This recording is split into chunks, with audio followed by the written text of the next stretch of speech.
What's up, Lance? Brett, long time no see, my friend. Hey, tell people who might be listening the first time what our goal of this podcast is, or hopefully our goal. Okay, our big goals are number one, we want this to be communal, right? This is about our community of restoration therapy, and a lot of people feel alone out there. This is a great model, and we really want to make sure that people are getting to learn about it. And then one of the other big things that we're really hoping for is to give people some interventions. This is such an experiential model, restoration therapy. And my hope is that when people listen to this episode, they'd say, hey, I could use that in therapy today. So I think those are the two major goals. I have like some like little things like I love to hang out with Rhett and I love our RTE people. So I think there's some benefit, like internal goals for me. Yeah, I love hanging out with new people, and that's why. And I'm going to do the introduction today. I'm going to try to botch it. Michael Piciucco, did I say that right? You got it. Yes. You guys are getting Pachuco, yo. So, like this. You guys are yeah, getting so good with last names. we are. And before we got in the air, I'm kind of super pumped too, because Michael works out where I grew up. And he lives where my parents live. So I love Arizona. I love Phoenix. So I'm super excited to have that connection. So there's a good chance, Michael, in the future that we'll get to hang out in person very soon. So Let's do it.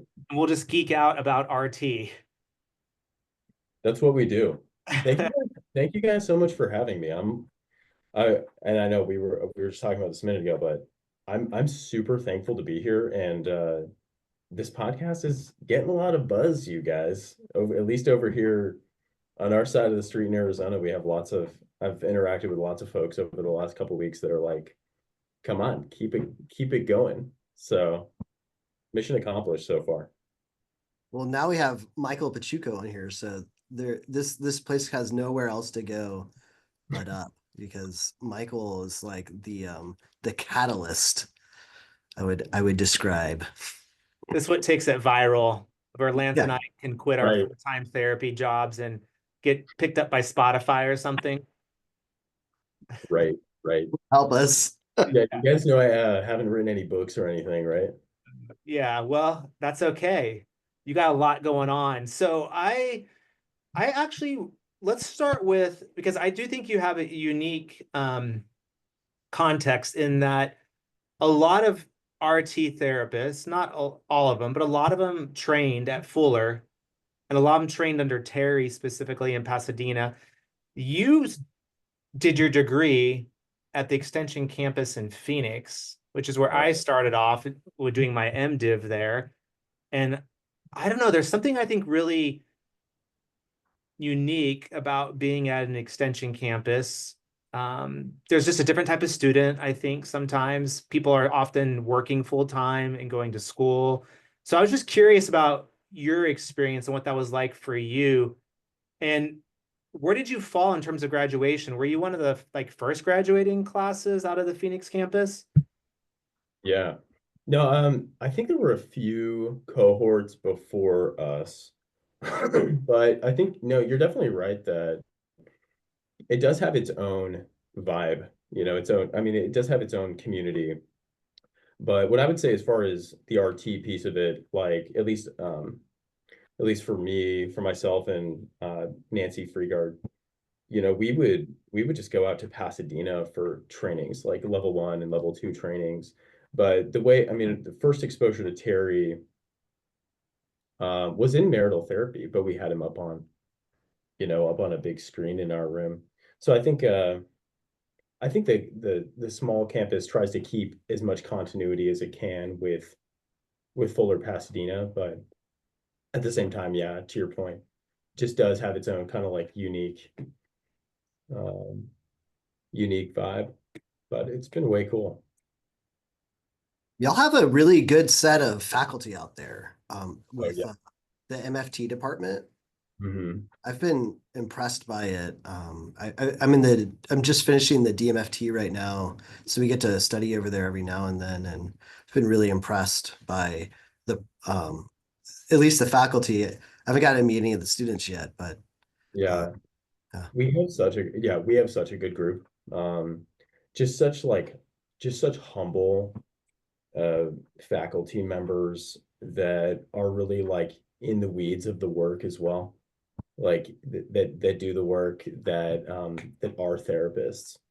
Yeah, we have some wise folks around. I feel very lucky for that reason. And awesome students, of course. So Yeah, and you yeah. were saying earlier too, you guys are about to have, and this is where my acronym is off. They say LFP, FLP, yeah. FLP, FLP. So explain that. Yeah, it's the faculty-led practicum. So it's like Lance, I think I've just heard you talk about this now a few times, but this is the model that was started by Terry, and I know Mi Young does this now over there in Pasadena, where there's the small group of students that are taken through RT, like in the clinic. We have our own clinic in on the Phoenix campus, but I have 7 very bright, very passionate students that I'm taking through RT, and then in the fall they'll start seeing clients in the clinic where I'll give them live supervision, and so it'll be our first run in Phoenix, like going through that model, but it's really exciting. And with Terry and Mi Young's help, I will hopefully make it through, You'll do great. Yeah. It's Yeah, fun. It's been really cool. So it's yeah. so scary the first time you do live supervision as a student, or Oh, not supervision, but it is supervision, but you go back to a room with your first ever client, and then people sit and watch that, and the supervision is so just get butterflies like thinking about that experience. oh, totally, man. I remember having Terry Soup watch me live mode for the first time. Like I that level of anxiety. It's so funny, but so awesome too. To get that kind of feedback, like you're never ever again gonna get that kind of feedback. So it is totally a unique training. I mean, Lance, you could speak more meaningfully to it because you've actually been through it, but No, you think that's that experience of having someone watch you do therapy, and there's things that you're aware of that you're not doing, or you're aware that you're struggling with clients, but there's this other element of not knowing why, you know. And in my pain cycle, I always blame people. So I always think it's my client's fault. And it's really humbling when Terry watches you in therapy and says, actually, Lance, there's some things you can work on. yeah, yeah. Well, and Especially, I was just gonna say, like, especially with the model like RT, where we have we have this clear path and arc of how therapy ought to go and framework. So there really are obvious ways that you can give feedback where go do this now, which we can't say the same about every model. Yeah. You need to attend more right now. Just go attend.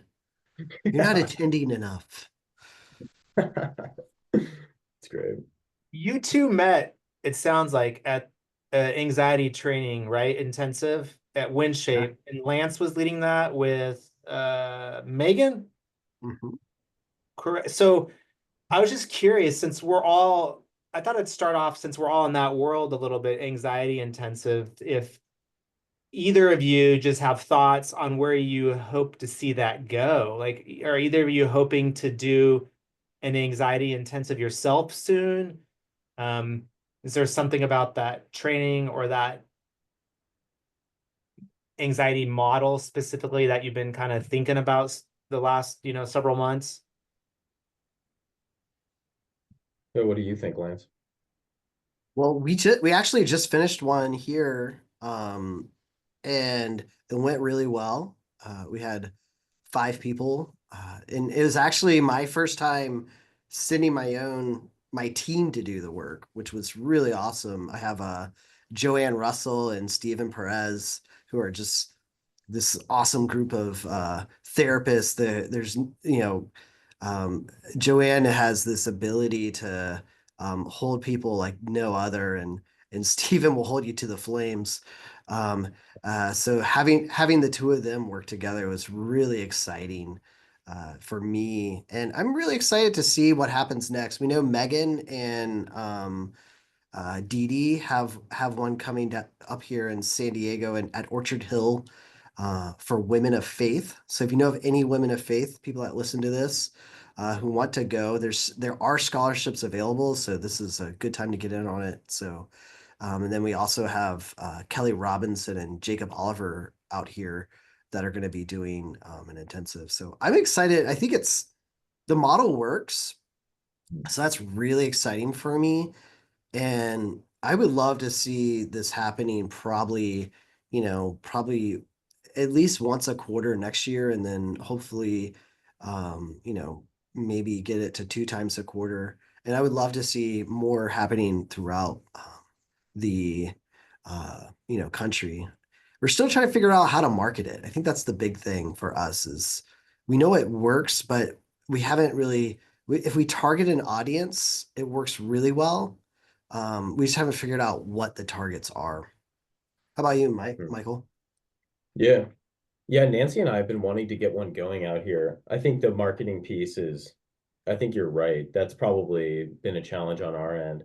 But the training in Georgia was so fantastic. Like you and Megan did such an awesome job of taking us through that. And yeah, I mean, we would love to get that going. I mean, I can say that at least whether it's stop, turn slow or a lot of the other um just even conversation around RT and anxiety that happened that weekend have been really impactful in the room. Like I think that really pushes forward the model in an awesome way. So I do get super excited to hear about the intensives going on when I get those emails come through. I'm like, yes, this is happening. So pretty great. Yes. Yeah, Yeah, Yeah. it's cool that you're in your position too on faculty. There's an opportunity even to talk to students about, because you're not really exposed to intensive models a lot when you're in grad school. You know, sure. you don't find that out till later on. And, just thinking out loud too. I mean, I've stepped out of the intensive world for a while, but I've thought a lot more about it recently. And even I think maybe just integrating my own background in pastoral circles, doing some kind of anxiety intensive with ministry leaders or pastors or something like that would be really cool. Um, Tell us about, so I know you love RT and we'll get into the weeds here, but like was there a moment like where it just clicked for you? You're like, okay, this is the model I want to get into, or was it like a slow burn over time? Like I'm curious what that moment or experience was for you. I'd be happy to share a little bit of how it came to me. Um, so and so basically, right, you and I were talking about this before, but I was doing my master's in theology at Fuller, and and that's what I did before I started down the path of becoming a therapist. And I look back at this experience of doing my master's in theology, and although there most certainly was a really good intention on my part and also sincerity, but in retrospect, I also know that there was part of me that in some real way was trying to put together some theological scaffolding or understanding Mhm. that would protect me from pain, Oh, uh, no. protect me from the sting of death. I mean, in and through maybe my understanding, uh, that would tell me how to live, a good life. And so, and I was really into it. I was studying ancient languages and all the rest of it. But in the midst of the theology program, my dad, who got really sick, and a year and a half later, just before I graduated, we lost him. Mhm. And in that process, for me, this whole scaffolding that I had built, it just could not hold the depth and density of my experience. It broke. Um, in some real way it broke. And so and I did not have a faith. I did not have a Christian faith that was as real as my dad's corpse. I did not have something that could hold that. And as I got to the end of this theology degree, I mean, I left Fuller with a theology degree and no theology. There was like a bunch of bits and pieces of theology on the floor. So as I quickly moved on to this next program, not only was I trying to figure out what it meant to be a therapist, what does that mean? I'm also like on the fly trying to patch together something that resembles a Christian faith. And so I go into, start this MFT degree and I'm working 3 or 4 jobs and we have one kiddo and one kiddo on the way. And I'm just like driving around constantly just trying to figure all this stuff out. So in the midst of that, I, like everyone else in this community, come across this little purple book and I decide I'll read this one. I'm obviously not reading all these books, but I'll read this one. This looks interesting, approachable. And as far as like a moment, yeah, when I started to go through this book and when I started to hear Terry in marital therapy talk about pain and talk about truth, not only was this giving me some real clarity around, I think this is what therapy is supposed to be. But it was also coalescing with, for me, like recontextualizing what it meant to live an authentic Christian life. Um, for a million different reasons, but among them, uh, like maybe transformation is not so much about becoming something other than what we are, and maybe it has more to do with being restored back to what we are most deeply and most truly. And then within that RT picture, it's also that like truth not always being this truth proposition that I either agree with or don't agree with, but truth being something that I sort of do and bring out of my rattling mind into like a real world full of death and pain, and I find a way to embody it. And so these ideas were really, really resonant, especially kind of the season of life I was coming out of.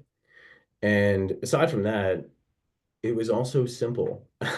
It was really nice. Yes. It was really nice for me to have something simple. I tell my students that things are not simple up here for me. So I really love the simplicity of this model. Even though it's like the waters of the model are like 1,000 feet deep, it's simple in its nature. So from there, um, I met Nancy Freegard, who is a dear friend and mentor to me, and we started to drive out to Pasadena to do level 1 and level 2 training with Terry and Sharon. And uh, I guess like for me, the rest is history, but a slow burn. Um, but it's such a huge um, it's such a huge gift to have this way of working with people that we all kind of glimpse and appreciate in this community.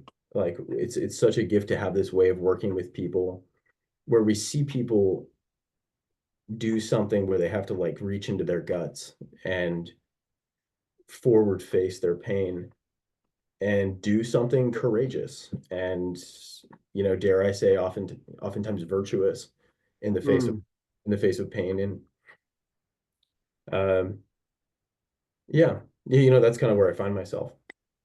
Yeah. Wow. Michael, I mean, talk about the beauty of to go through something so horrible of the loss of a father. And it's so interesting. I find that sometimes, I have my MDiv from Fuller as well, and I think it taught me how to think, but it didn't teach me how to feel. And when I got my MFT, it taught me how to feel and how to Mm, deal with my pain. I would agree with that. And there's so many, I feel like you just had, if I had like a nugget tree of like golden nuggets, like it just like sprouted a ton of nuggets that I want to like grab and deal with. I mean, thank you so much for sharing your story, and I'm so sorry for the loss of your father. I remember you first telling us about it at the intensive training, and so appreciate you being willing to share that here. And um, I, but that is the beauty of this model, yeah, yeah, Uh, and I love this idea of you know how we protect ourselves from pain. Sounds familiar. And then, these truths that we kind of fish out there. I think, these are all very thoughtful pieces, and this idea of becoming is so rich.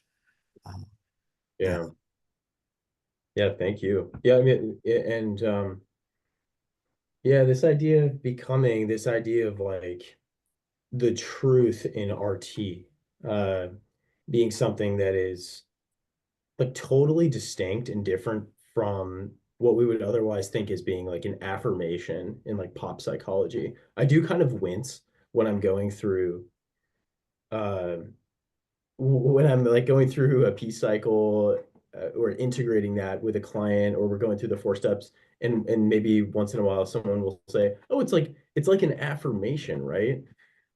I'll kind of be like no.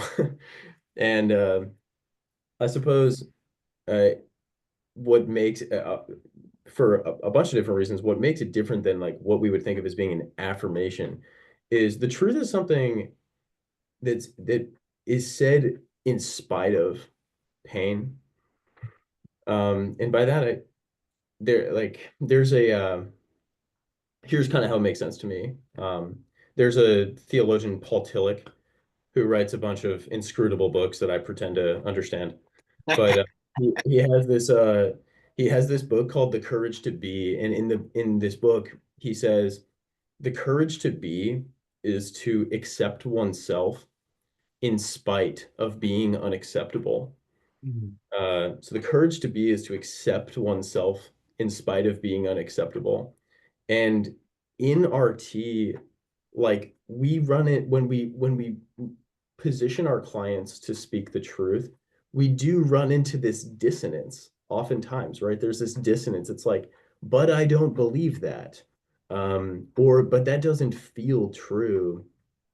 And so therefore it's not so much this aff affirmation so much as it is you just need to kind of say it anyways. You kind of need to say it in spite of, which raises like a really interesting question in RT about the truth, which is the truth something that I need to believe, or is it something that I just need to say? I kind of am curious what you guys think about that. I think that's a, I don't know, maybe worthwhile thing to explore. Yeah. Well, yeah, we were saying before you hopped on, like that's the part that I struggle with a lot Mm, with clients. It's like very easy to help a client identify their pain cycle and to believe that, right? And to see that mapped out. But when you start talking about truth and them not believing that, like it's something I'm wrestling with. Something that sticks in my mind that Terry, I think, has tried to communicate. I don't know, maybe I don't if he was in a conversation with them or he said it at a workshop, but it's trying to help a client in spite of what's happening, like you said, to decide to take a position or a stance in their life of who they want to be, of who they want to become. And when Terry he talks about the wiser future self a lot, yeah. and in spite of where I am today, who am I becoming? What kind of position do I want to take in my life? And I I kind of am right now in a place that you don't have to believe it to take action. I may not believe that I'm worthy, but I could take steps that when I look at those steps, it looks like someone who has worth. You know, I can move towards people and try Mm. to engage them, though I may feel unworthy. And I think that has a lot of merit. I think there's some reinforcing tension there that the more I step into that place, the more I start to believe that I am that type of person who has worth or value or whatever. But I'll be honest with you, like every session with every client is different and try to Yeah. Yeah. helping position them. Mm. And I have a friend who uses the phrase sometimes he's like, you'll get it when you get it. Yeah, that's Sounds like cool. really trite and cliche sometimes, but there are those moments where I'm like, oh, now I get it. Now Yeah. I know what it means to embody this truth.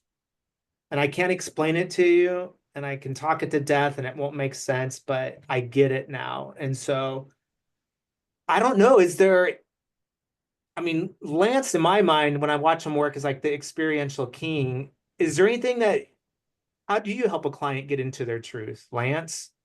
And what Michael is talking about, like in spite of what they may feel or believe about themselves or the circumstances, what do you do? Yeah, I mean, I think this is a I appreciate this conversation right now because I think a lot of times when we look at our pain cycle and we Mm. look at our peace cycle, and this happens a lot of times with the psychoeducational groups, just because there's not a lot of time to really go to that depth. Uh, so they'll have on their pain cycle say unloved, unacceptable, unsafe, and not enough, right? And so they'll sit with the group and they'll say, so what's the truth? And then they'll say, I'm loved, I'm accepted, I'm safe, Mm. I'm uh good enough, you know, and they'll just kind of take the opposite and then they'll just put it out there, Mm. right? And you will get that moment where they say the words, but it does not, it doesn't, it, you know, Terry always says, you know, it don't mean a thing if it ain't got that swing, right? You know, uh, and it's true. We have to find ways to make that stand. Mm. I have like these two things going on in my mind right now. So I'm gonna throw two out, and then we can kind of figure out which one would be more helpful for today's discussion. One is with brief solutions focused therapy. There's this amazing therapist named Elliot Connie. And Elliot Connie, he is this. If you ever need to just like be excited about doing therapy, he's got so much great stuff. But he talks about this idea that knowing when you say there's something wrong with you, you know that there's actually something there. There is like a another side of the story. Something bad happened to you. There's this implicit element inside of you that knows that there's something better. That when I say my life is horrible, that means that I know that there is a life that is better. When I Yeah. say that I'm not loved, I know that there's this deep longing inside of my heart to know what love is, to be loved, to be something. When I say I don't matter, that inside of me there is this desire to matter. Mm. And Elliot will kind of grab people and say, okay, so you know what's wrong, but let's talk about what's right. And let's find ways to access that. There's a part of you that longs for that, that desires that. Let's create this uh, way to get there. So there's that element of knowing the wrong, that we can access a right. So that can be a really good discussion in Mm. therapy. And then the other would be, so you have that client that has grabbed the, you know, unloved, you know, and they've just put the words on the other side. And the other way I like to do that is to find reference points was to say, well, when have you felt loved? Mm. When was the last time you really felt safe? And you can kind of grab those things. I don't know which discussion would be more helpful for today. I'm sure some people are like they're probably rooting one way and some people are rooting the other. Well, I was gonna say with uh with option one on Yeah. the menu, I like I love this idea that the pain cycle does represent that there's some incongruence going on there by way of like the fact, to your point, the fact that this doesn't feel good for me im implies that again there must be part of me that knows either that this isn't true or this shouldn't be. Um, or like if I'm just like I'm mad about something, like I'm mad about the fact that this is happening because implicitly I sort of know that it shouldn't be happening. Um, I think that's a really cool entry point into truth. But then just to synthesize your two options here, like when I was first starting out doing RT, I think I would fall into this trap when we would get to the truth. I would fall into this trap, maybe because it's like comfortable for me, or I was afraid, or whatever. I would fall into this trap of kind of like reducing this part of RT down to just a cognitive behavioral therapy exercise where we're just like challenging the assumptions and distorted thinking. And it it didn't like I don't know what Terry's saying was it didn't have that stang or something. It didn't, Swing. yeah. Don't So mean a thing if it ain't got that swing.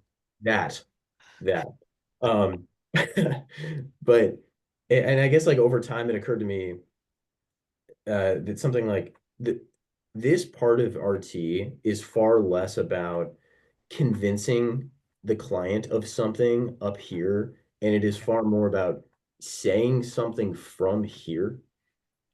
Um, You're just for people who are not watching. I mean, you're pointing at your head. yeah, It's not an intellectual exercise. Is that what you're saying? It's more a heart embodied experience. yeah, I don't want to put words in your mouth, but like yeah, pointing, it sounds something like that. yeah. Because conversely, we also have clients that will say, no, I mean, I know it's true. I mean, I know what the Uh, Bible says, for example. Like, I know that that's true, but it just doesn't sort of like feel true. Um, yeah. So, so therefore, I mean, we have these cool different entry points. I hear Lance talking about like ways of sort of evoking a sense that maybe these things could be true. But then I guess the art of RT then experientially is like, how do we put our clients in a position so as to say that? And I guess, yeah, I mean, this is just like a different piece of it, but and not to go in a different direction. But this is part of what feels unique to me about RT experientially is in order to squarely face up my pain, it does require of me some kind of like I called it virtue, but courage. yeah. Uh, and for a while, as a clinician, like I did have some nagging sense that like something's missing from therapy. Um, uh, and maybe in some way like what I felt was missing was the part where someone has to develop virtue or character, and in this model we put people in a position to sort of do that, and it's astonishing when they do. It's astonishing when clients do something really courageous, or and I think that's what happens there. So I yeah. think Which doesn't the word courage, right, come from the Latin like heart? bare your heart. Yeah. And so I was thinking about the importance of the practice piece in RT, right? The walking of the steps. And I remember my colleague Todd Sandell, who went to Fuller, and he trained me in the marriage intensive models. He Mm. would tell clients that it takes a while to move from here to here, from your head to your heart. And that's kind of where I go back to with clients in the room, and even when they're out of the room, giving them options to experiment with. Like this week, I want you to go out and to try this, to whether you believe it or not, to step into this position, to try this on, to see how that feels. And when a client, in my experience, does that repeatedly over time, there is this transformation that it moves from this, yeah, I know that I'm loved, to, yeah, man, I can feel that I'm loved. Like it's a deep, like I sense it now. But unless we're practicing it, Yeah. which I think he always says that RT is not about the pain and peace cycle. He says it's the 4 steps, Yeah. Yes. right? Is that correct, Lance? Like that he'll correct us on that. It's not the pain and peace cycle, it's the 4 steps. Yeah. People that say, I love that restoration therapy, that pain and peace cycle, that means it is a thoughtful, interesting therapy model that shows things. People that say, man, when I use my 4 steps, I'm different. That's a person that's in the restoration therapy model. We keep on doing this thing, and I feel like I have to go back to a consultation group we did a few weeks ago or a few months ago. Michael, and you'll have to like explain this intervention that you do because I really love this intervention that you were teaching us about. You know what I'm talking about with your hand on your head and the heart, and then Well, yeah. could you talk about that intervention? I mean, we normally would do this at the end, but I feel like it fits so well right now. Yeah. Well, yeah, when we're in when we're in an experiential moment, a good example is like when we're inviting our clients to speak, um, to say the truth, we often it's normal and expected that we would have our clients sort of maybe struggle with that in the beginning. Again, there's that dissonance, there's a lot going on. Uh, but when my clients will start speaking and I can tell that they're not connecting with it, I will ask them to put their one hand on their head and one hand kind of over their heart like this. And I will ask them, where are you saying this from? Mm. And oftentimes that's sort of like a confusing thing for the client to think about, but a lot of times they'll go, I'm saying it from here, and I'll ask them to take your hand off of your head and just say it from here. And it sort of tells the client that this is not about convincing yourself of something. This is far more about giving yourself something than it is about some epistemological game. You don't need to be convinced of this. You almost need to give yourself a blessing, right? It comes from here. So now try saying it from here. Yeah. So And something really Michael's pointing to his heart right now. He has his hand over his heart. Okay. I I've been using this in my therapy, like making them put their hands on their heart, which Terry loves to do anyways. But Such then an when you have easy them, thing to do in the session with a yeah.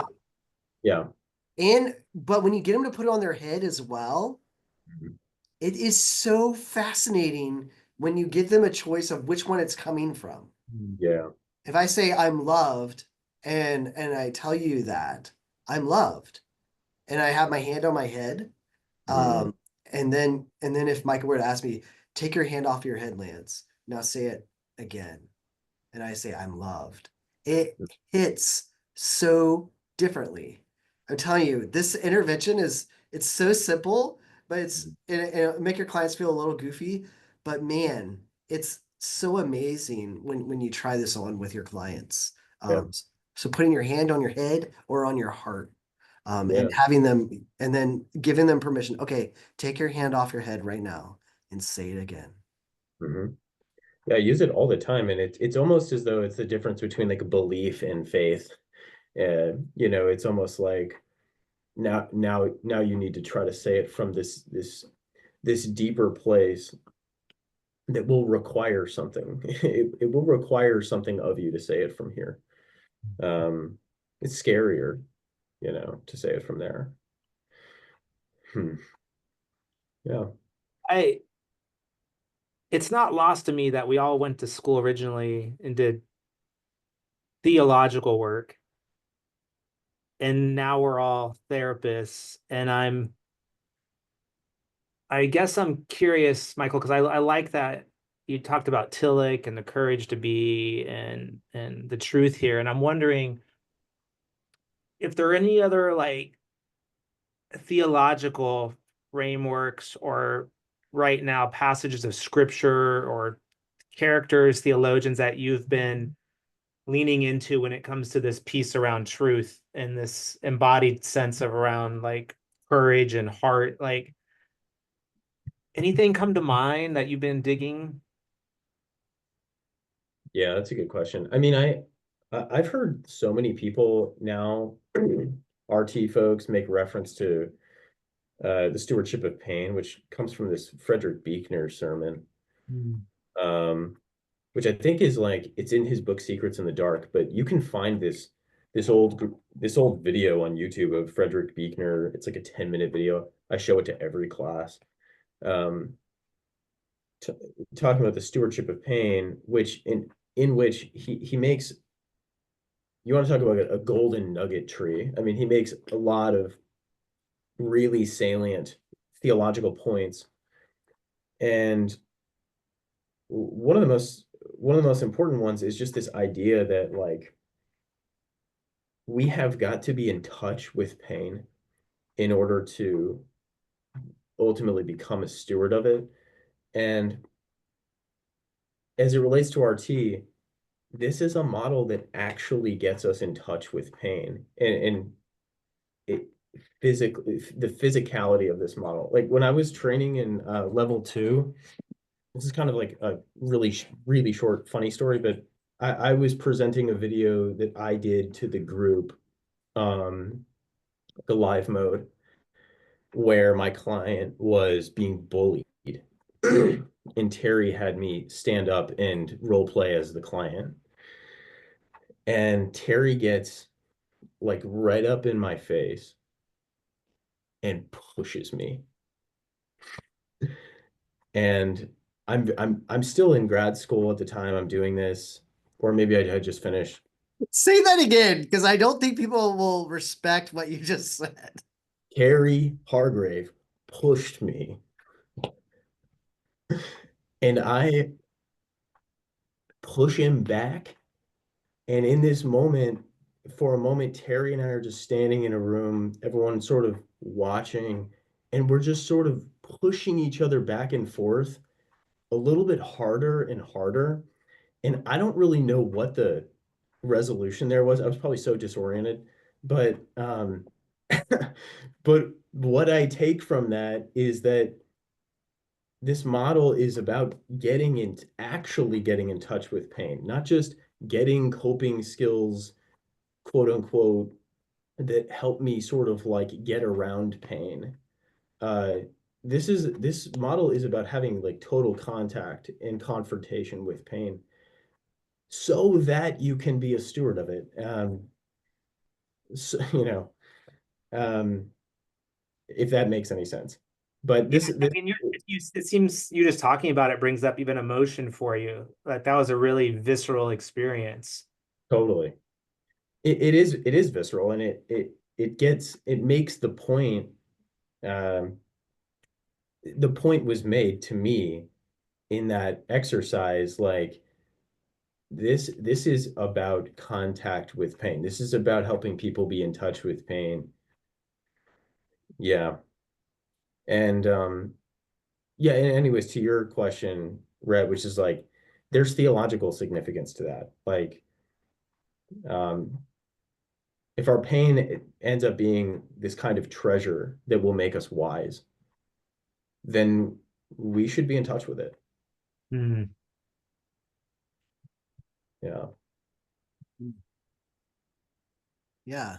I love that we're getting in touch, but we're not getting, like sucked underneath the depths of pain, which I think a lot of therapy ends up doing, where, they'll say, I haven't really done enough trauma work to really, like, I need to go to the moment and really go Yeah. deep inside the moment. And, you know, what we're learning is like, it's not to be in touch doesn't mean that we are like reliving or so I think there is this nuanced element. And um I'm curious, as you're talking about Terry pushing you and you go back to that moment, what do you Mm, think he was trying to teach you there about Stuart? Or if you were to go into like imagining your client in yeah. that place and you're going back and forth, what does he want you to know? Hmm. Probably a lot of things. One of what comes to mind immediately is like you have a choice about what to do with me. I mean, you have a choice. You have a choice in how you're going to respond. Um, that would be that would be one. Um, yeah, now I'm just thinking for a moment. But if you, th but I'd like to know what you guys think. So feel free to jump in. Um, I don't know what you were thinking in that moment, but I was thinking about it seems like some kind of attention is important. Like I think about Paul's words in Second Corinthians 5, like he acknowledges the pain that we're like burdened in these earthly tents and we're groaning under these earthly tents, but then the same time he acknowledges that he's confident like in who he is and where he's going. And it doesn't resolve the pain and fix it all. And I don't know, just I don't know, the word tension, like somehow we being in their pain, we have to be in tension with it. We have to acknowledge it, but not or now in this book, Inner Voice of Love, which was his um journal when he was in a season of depression, which they later published. But in his first little entry, he talks about we have to be in contact, that we can't run away from it, nor can we immerse ourselves in it, that we have to learn to almost dance with it. hmm, And I don't, I'm wondering as a therapist, like, we don't want our clients just to fully immerse themselves in the pain and trauma, and that's all we talk about. And we don't want them to avoid it either. Right. So we have to figure out how to help them come into contact with it, be curious about it, dip their toe in it. Um, I don't know. You guys have me thinking like theologically, which is good. Just a little what finesse. what do you suspect was Lance? What do you suspect was T Terry was trying to teach in that moment? So I'm actually curious. We'll have to ask him what I'm sure he's probably done this a bunch of times, but um, and I hope people, are mindful about how they push people in therapy because there's going to be a moment. Um, but one of the things that Terry talks about a lot is that once you have developed pain between you and your client, you now have an easy place to work. Because when the offender or the person who has done pain is outside the room, it's really hard. But when you're in the room and there is a moment where your client is in their pain cycle Mhm. because of something that you've said or something that you've done, now there's way more freedom to work, because you know that you're there to help them, Yeah. and you can actually work with them in the midst of their pain. So I think my guess is that there there was a sense of trying to bring up that pain Mhm. and then to be able to come alongside. Okay, now I got Yeah. you worked up. Yeah. I'm here with you.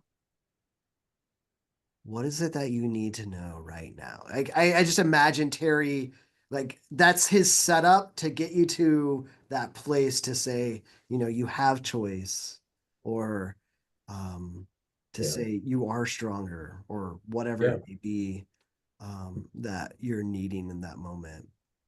This is like what you make me what you're making me think about in terms of like watching Terry work in ways, part of what it instilled in me, surely that exercise, but others that I've seen him do is like uh, modeling for us as clinicians, like it's totally okay in experiential work to be antagonistic. And by totally okay, I mean obviously given certain caveats. But because when you are to your point, like personifying the pain for the client, that's when you're actually helping them be in a real position to do something different and to exercise some agency and choice in spite of pain. And I've seen Terry do this a bunch, but when I think about how I work with clients, there will be moments I will shift into being adversarial, you know, and using that tension or using that energy of being adversarial. I remember seeing videos of like Fritz Perls do this. Like this is something he would be very well known for, the great Gestalt experiential therapist. He would be told, I mean, he would, don't do what he did, but he would be really, really antagonistic. And then once the client would like finally push through that tension and get angry with him and confront him, he would sort of like reach his hand out and be like, "Nice to see you.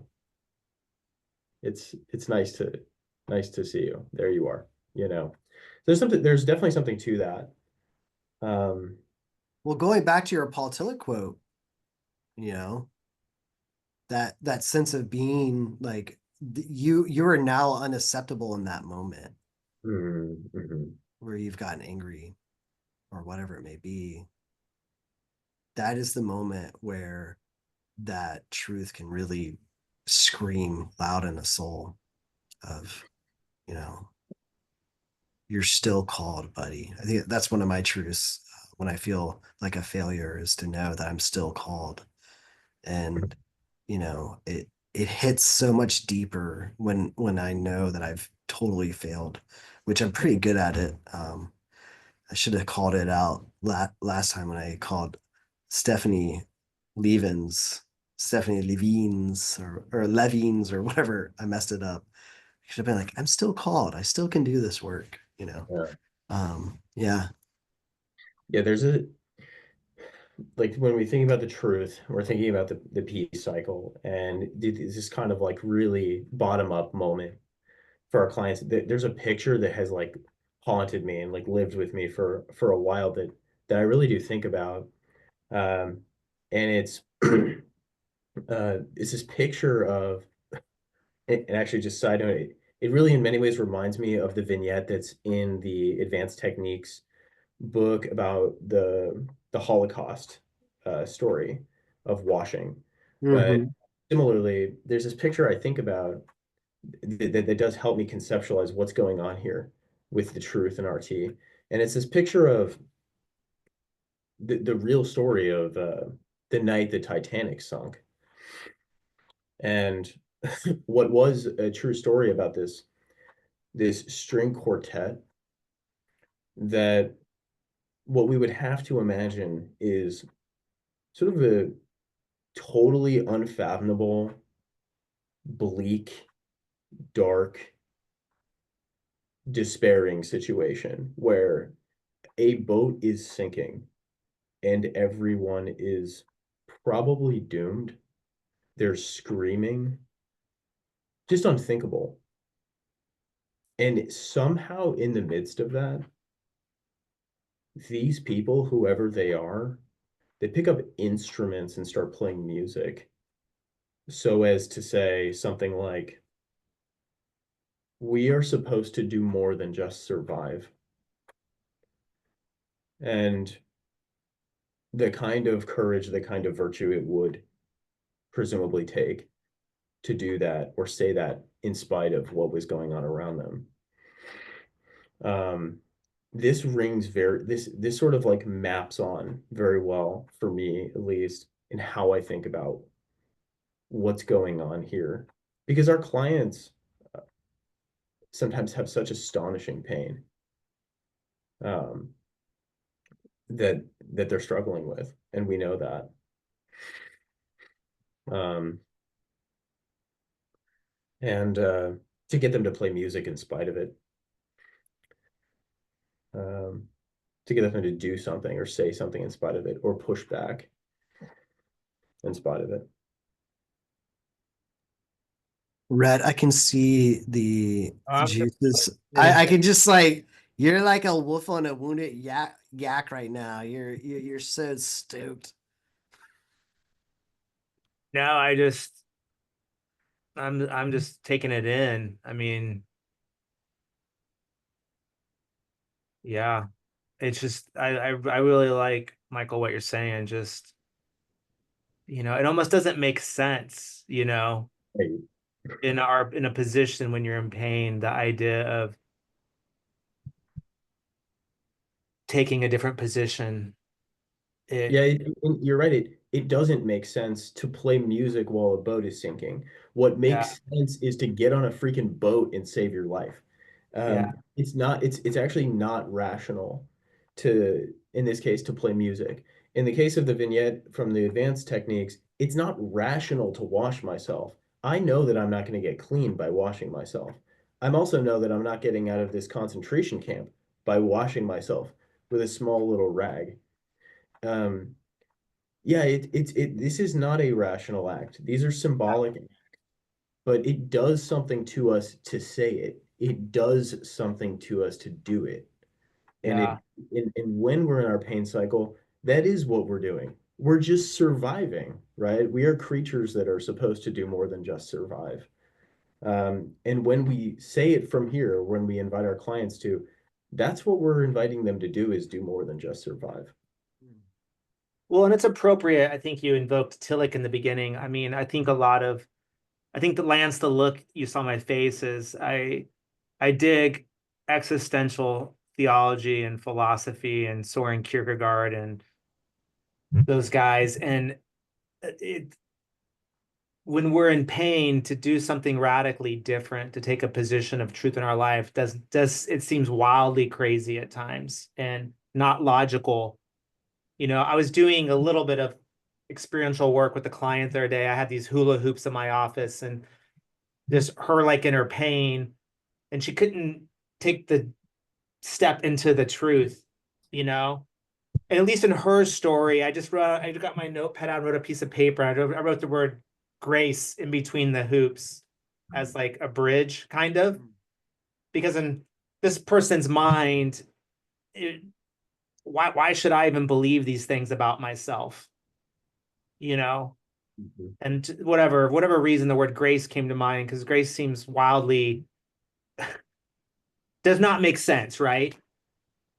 And so I think sometimes taking a position of truth in our life is not make sense, but we do it anyways in spite of it, like you said. And it's in doing it in spite of it over and over again that I think it starts to embody, it starts to become characteristic of who we are. Yeah. Um, And it's the exercising of choice. It's the yeah, exercising of choice within that that is actually so regulating. It isn't as though the truth isn't true, right? Like it really isn't that. It's just that this choice and practicing, making this choice is what is actually regulating there. Um, yeah. I And I think something else is going through my mind too. People might be listening. This is, and I talked to Sharon about this at the summit. I asked her this question in our peer supervision group or peer group was, um, it's risky in the room sometimes to try new things as a therapist. And and I said a lot of us, we just got fresh out of grad school and our ethics are on our brain about how we operate in a room or don't operate in a room. And we had this conversation, it does feel risky, even when everything is appropriately ethic, just to step out and to try something new. And I think if someone's listening, I just want to encourage people too, um, we have supervisors and colleagues for a reason and all kinds of stuff. And um, that there is risky behavior, which is not appropriate for therapy in terms of maybe how we operate these days. And then there's risky, which is us as a therapist taking a risk in our own lives to show up differently in the room for a client when it feels almost disorienting for ourselves or it creates anxiety for us. Does that make sense, that distinction? Yeah, Absolutely. that's an important point.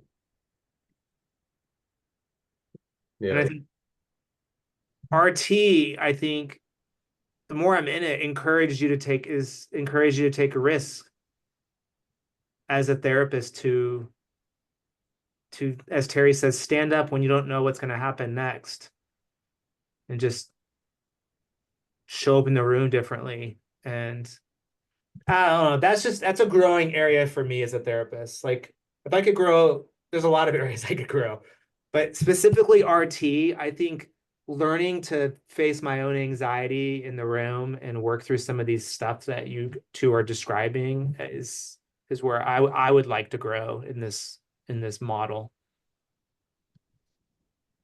Yeah. Like last time I was talking to Terry, he just has this like side comment that I've heard him say before, but is is profound to me. And it's like we were talking about marital therapy, just the class, and he was like, yeah, yeah, yeah, and yeah, remember, you can't do therapy afraid. Blah, blah, blah, blah, blah, blah, blah, and just moves on to the next thing. And I'm just like, oh yeah, that's right. That feels so important in this model because to your point earlier, Rhett, where we may be in the midst of this work and something's like not working or it's not connecting, and we might back off. Let me bring in this other model. Let me bring in this, or I guess this just isn't right. But we learn from doing this model and working in this model to really stick with it and hang in there. And I think when we do that, uh, I think hanging in there is part of actually the art of this model, staying with it. Yeah. Absolutely. I like how you say that. It's so good. Yeah. I still remember Terry talking about this idea to me too, around the idea of, you know, let me tell you something, Lance. You know your best sessions that you think you just nailed it and it was just the best, most amazing moment? Let me tell you something. Your client's going to come back and you're going to be like, you remember that last session? It was so amazing. And the client's going to look at you and they're going to say, oh, what did we do? And he said, I'm going to tell you something else though. You know those horrible sessions that are like the worst session ever that you want to quit doing therapy and you think you're the worst therapist ever and you're like just hey, I want to go into insert some job that nobody wants job, and those sessions, those are the sessions that your clients come back where they make these amazing discoveries post session. I think we have to remember that therapy, even though it's an hour long in the therapy room with you, there is way more that happens outside that 1 hour. And even if it feels like a total fail, there's something that we can hold on to that, from a Christian perspective, is the Holy Spirit's working in that person's soul. And even though that didn't go the way that we wanted it to, what we envisioned or whatever, there's something that's happening there. Mm. Wow, that's such an awesome reminder. I really appreciate that. You know, I know I invoked a couple podcasts ago. Well, I was quoting just the title of Eugene Peterson's book about a long obedience in the same direction. And it's really a quote from Nietzsche. And Nietzsche in that writing talks about kind of the importance of like virtue and finding meaning in the face of like meaninglessness. Like if you like to write or to dance, like life is a long run and it's important to find some type of meaning in this. And I was thinking back to what you said about hanging in, Mm. like whether it's the therapeutic model or encouraging clients just to day in, day out do the practice. There is something about in the face of life not making sense, in the face of like being in pain, we just keep marching forward. It's a long obedience in the same direction, in spite of what's happening, to, like you said, make choices. Mhm. And it's in making the choices that we find freedom and we feel emotionally regulated. And that's hard to teach and hard to say when we're just in our heads, but to help clients like experience that and practice that, I think is what is really life changing. Mhm. Yeah. Right here, right in the heart, baby. I remember when I was like sort of like first encountering RT, my kids were, well, I mean, they were really young, babies, but there was a lot of Lion King. At some point, there was a lot of Lion King. It's all blurry now, but there's a lot of Lion King going on. And yeah, this scene uh where Simba is like led to believe that he's going to see his father, and he's like led to the pond. And Rafiki, tells him, yeah, like go over and see him. And he looks in the pond, and he's like that disappointment with what he sees. It's just me, it's the same. It's the same. But Rafiki, the RT therapist that he is, hangs in there and points his long baboon finger at the pond, and he's like, look harder. And I remember watching that and kind of going, that's the nature of hanging in there with the client, is just stay with it and keep trying, or say it again, or look harder, or look from here. And I do think when we first start out in this model, there can be fear around hanging in there, and that this will fail or this won't work or something. But the more I do this, the more I realize, with wisdom, like as much as I can, to hang in there. Um, People have it within them to connect with it. Mm, You know, people have it within them. Our role is to help them do that in that moment, in that part of this model. yeah.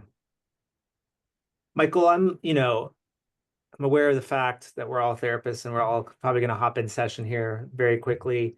And so I know we'd love to have you on again. This is like you have my brain like really thinking about some stuff that I think is really critical to the work of RT. I'm glad we went the direction of this truth piece because I think that's something that we all are working towards. But I was wondering, I mean, maybe it's the courage to be as hard as Tillich and Bart and these guys can be to read sometimes. Is there, or maybe it's the Buechner video. Is there something for people listening that you would encourage them to go read or watch just to kind of like experience what you've been describing in terms of this truth and Hmm. taking this position? Yeah, that's a good question. I mean, maybe not so much. I would have to think about that as Okay. far as something to watch or read as far as the truth in taking this position. On on one hand, I want to say that it's sort of codified in like every great story that we have. This idea of like taking some kind of position in spite of or in the face of. So it's more like start to see that in whatever you're reading or listening to. But if you have not heard the 10-minute sermon by Frederick Buechner, The Stewardship of Pain, I know many have just from talking to folks in our community. But if you haven't, it is well worth it. It really makes it really nails a few points home. Um, No, but I'll put that in the show notes and in the Substack. And I'm glad you brought that up because I feel like I know do a lot with the RT community, but when I hear that reference and Nicole will say it a lot, I didn't know that you were all referencing a Buechner Mhm. sermon. And so like I'm glad to know that. I'm gonna go watch it myself Mhm. or listen. And I hope you take a moment today when you look up in the mirror and you take a moment and you just look harder. Yeah. Look Look, harder. look hard. See beyond what you can see. And I hope you see something that is revelatory of who you really are. Well, Michael, thanks for taking the time. Really appreciate it. Thank you guys. This is so fun. We all appreciate. I'm sure, speak for everyone watching. We are all so appreciative for this, and get so much out of it. So thanks for having me. This is super fun. Dude, No, you're awesome. the thing I miss about seminary the most, to be honest with you, is like going out to coffee and just talking theology or therapy stuff with people. And so I feel like we could go another few hours, but so I'm looking forward to breaking bread with you in person, Michael, and talking, and Lance seeing you again soon. And so thanks for tuning in, everyone. And we'll have the show notes and everything Michael discussed, links up in the next episode here soon. Thanks, Michael. Thanks, guys. Cheers.